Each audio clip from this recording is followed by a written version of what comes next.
കേന്ദ്രമന്ത്രി സുരേഷ് ഗോപിയും കുടുംബവും തൃശൂരിൽ വോട്ടർ പട്ടികയിൽ നിയമവിരുദ്ധമായി പേര് പേർത്തതിൽ നടപടി ആവശ്യപ്പെട്ട് ടി.എൻ. പ്രതാപൻ പോലീസിൽ നൽകിയ പരാതിയിൽ നടപടി തുടങ്ങി. പരാതിയിൽ കൂടുതൽ വിവരങ്ങൾ ചോദിച്ചറിയാൻ 18-ന് വൈകിട്ട് 4-ന് തൃശൂർ സിറ്റി പോലീസ് അസിസ്റ്റന്റ് കമ്മീഷണറുടെ ഓഫീസിൽ ഹാജരാകാൻ ആവശ്യപ്പെട്ട് നോട്ടീസും നൽകി.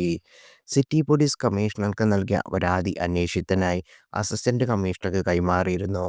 തിരുവനന്തപുരത്ത് സ്ഥിരതാമസക്കാരനായ സുരേഷ് ഗോപി തൃശൂർ മുക്കാട്ടുകരയിലെ 115-ാം നമ്പർ ബൂത്തിൽ അദ്ദേഹം ഉൾപ്പെടെ 11 പേരെ വോട്ടറായി വ്യാജ സത്യപ്രസ്താവന ബോധിപ്പിച്ച് നിയമവിരുദ്ധമായ മാർഗത്തിലൂടെ ചേർത്തുവെന്നായിരുന്നു പരാതി.